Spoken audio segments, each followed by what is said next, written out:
El país se encuentra ante una nueva polémica legal por la actuación de 3 jueces del Tribunal Contencioso Electoral, quienes resolvieron remover de sus funciones como titular de ese organismo a Fernando Muñoz. ¿Tiene asidero legal ese movimiento de una mayoría?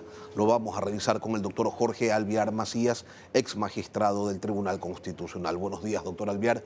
Bienvenido a Contacto Directo. Buenos días, don Delín. Muchas gracias por la invitación.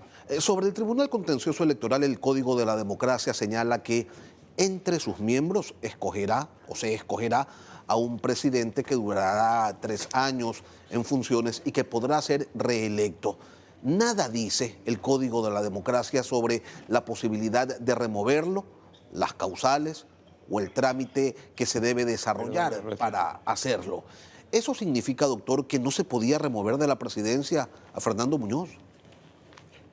A ver, el Tribunal Contencioso Electoral está sujeto a las normativas de la Constitución, que señala la autonomía entre los principios que cobijan a este organismo de la función electoral.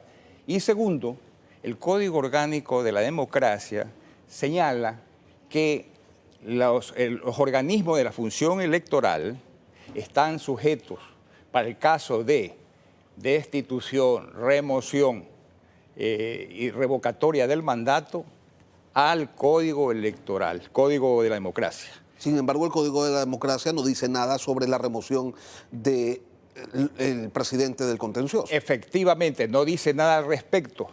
Y por otro lado, el COA, el Código Orgánico Administrativo que se invoca, está aplicado de manera defectuosa, porque lo que implica esta remoción es una encubierta sanción.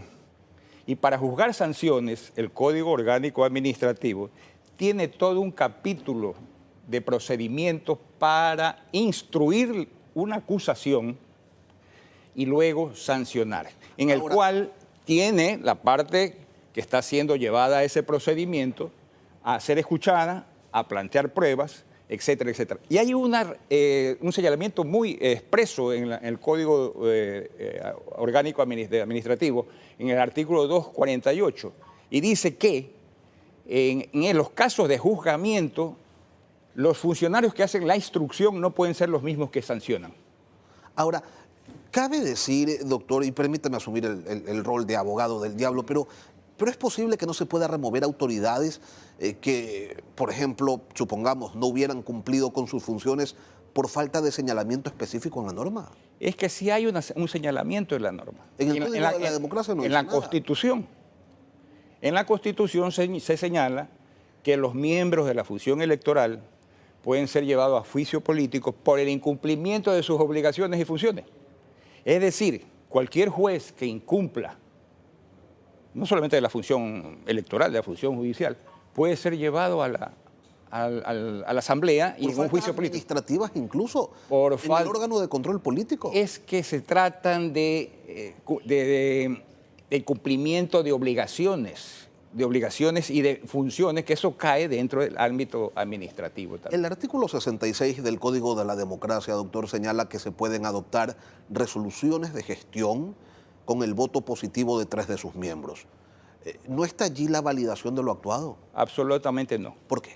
Porque le estoy señalando que dentro del Código Orgánico Administrativo, el artículo 248, señala cuál es el procedimiento para poder sancionar y remover y aplicar sanciones a un funcionario de la administración, que no podrían estar incluidos los jueces. Los jueces tienen sus propios órganos de juzgamiento, que es la Asamblea. Ahora, esta utilización del Código Orgánico Administrativo, que en su artículo 55, donde se hace referencia a los órganos colegiados, señala pues en su artículo 5 que se podrá nombrar y remover a quien ejerza la representación de la administración de este órgano colegiado, en este caso el Tribunal Contencioso Electoral. ¿No es aquello lo que reviste de legalidad lo actuado? Si fuese ese el caso, suponiendo de que sea pertinente esa disposición, está incompleta la aplicación de esa norma. Porque no hubo debido proceso. Porque no hubo debido proceso. Usted mismo lo acaba de ubicar, ¿no? Y con lo cual contraría la Constitución.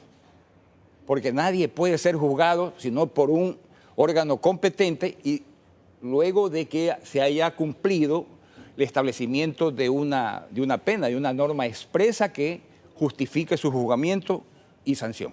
Ahora, cuando hablamos de debido proceso, doctor, para que a la audiencia le quede claro, estamos haciendo referencia a que no se observaron, por ejemplo, los principios de garantía de estabilidad, el principio de respeto a la seguridad jurídica y el derecho a la defensa. Así es. Justamente usted lo ha resumido. Se ha violentado el principio de seguridad jurídica que le garantiza a todo ciudadano a someterse a leyes claras, preexistentes, y no pues a sorpresas, ¿no? No se cumplió el debido proceso en este caso. En el supuesto de que fuese aplicable el artículo 55 del COA. Fue incompleto. Permítame ubicarlo en este escenario, doctor. ¿Qué tenía que haber ocurrido para que se pueda decir que sí se respetó el derecho a la debida defensa? Debieron habérsele planteado una queja a través del órgano instructor, dándole un tiempo para que responda, haga sus descargos el señor presidente y luego se tome la decisión por parte del Pleno. Adicionalmente, y siendo que existe un reglamento de sesiones del Tribunal Contencioso Electoral que en su artículo 9 señala que estas sesiones extraordinarias se dan por disposición del presidente del Contencioso Electoral o por iniciativa propia, por disposición del presidente del Contencioso Electoral o por solicitud de 3 de los jueces del tribunal y que podrán autoconvocarse cuando así lo decidieran con la presencia de los 5 jueces. Nada de eso ocurrió, doctor, el incumplimiento de estos procedimientos muy internos que implica. Bueno, la vulneración del debido proceso, la vulneración del de ser juzgado por un juez propio, que significa un juez competente, ¿no? En este caso, los demás jueces se convirtieron a su vez en jueces del presidente Muñoz. Pero se nos está escapando un detalle muy importante. La Constitución regla que el presidente del Tribunal Contencioso Electoral dura 3 años en el cargo. Tiene que cumplirse ese mandato constitucional.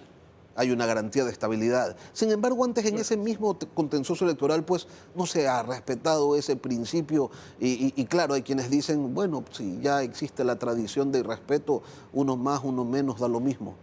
Bueno, 2 errores no hacen un acierto, 2 abusos no configuran la justicia que se aspira.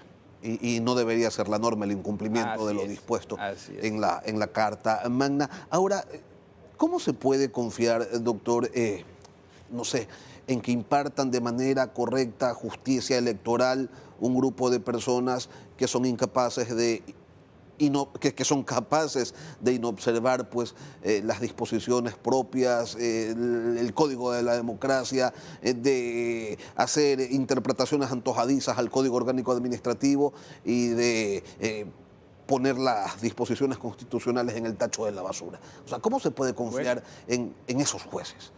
Bueno, están incumpliendo sus obligaciones, ¿no? Están incumpliendo sus funciones debidamente y por tanto estarían configurando una causal para ser llamados a juicio político. A juicio político. ¿Cuál es la connotación política de este cambio, de esta remoción, doctor? ¿Se puede vislumbrar algún interés detrás del cambio de presidente de este organismo? Yo no lo veo personalmente, es decir, no encuentro ahí un antecedente al respecto, por lo menos. Sin embargo, es raro, ¿no? Sí, es apresurado, es raro, es demasiado forzada la interpretación del Código Orgánico del Administrativo. Usted dice, no le veo antecedentes, pero en este país todo tiene un antecedente, doctor. Bajo el riesgo de pecar de ingenuos, este tipo de acontecimientos y a las puertas de un proceso electoral, como que algo debe haber detrás. Quizás no esté determinado todavía, pero sí, algo debe haber. Pudiera ser, yo no se lo puedo asegurar, pudiera ser. ¿Cree usted que esto condiciona o afecta de alguna manera el proceso electoral del próximo mes de febrero? No debería afectarlo, pero Es inquietante, es inquietante. ¿Por qué? ¿Por qué inquieta? Porque usted está viendo que no hay un tribunal que está actuando armónicamente y que, dado el momento, cuando se necesite la intervención para juzgar alguna infracción electoral, pues Invocarán la norma que les dé la gana y no habrá la debida confiabilidad y seguridad que precisan los justiciables. Y con esos tribunales podemos ir a un proceso tranquilo, a un proceso electoral, siendo ellos la última instancia de justicia electoral que tiene el país. Es lo que le digo, es inquietante porque, como bien señala usted, no hay la certeza de que se produzcan resoluciones justas, resoluciones ajustadas a la normativa legal y a la Constitución. Ahora, ayer ya se presentó, se presentó una denuncia en la Fiscalía, una acción de protección, y probablemente esto termine pues en manos de la Corte Constitucional. ¿Hay garantías de que una vez que esto llegue a manos de la más alta Corte del país sea tramitado con debida celeridad? Pues ojalá que así sea. Aquí también hay incertidumbre. Sí, ojalá que así sea. Las Cortes tienen que saber que un tribunal contencioso electoral es necesario para poder mantener en orden un proceso electoral.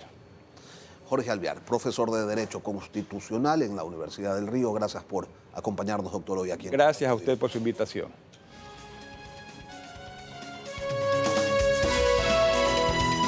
Yo le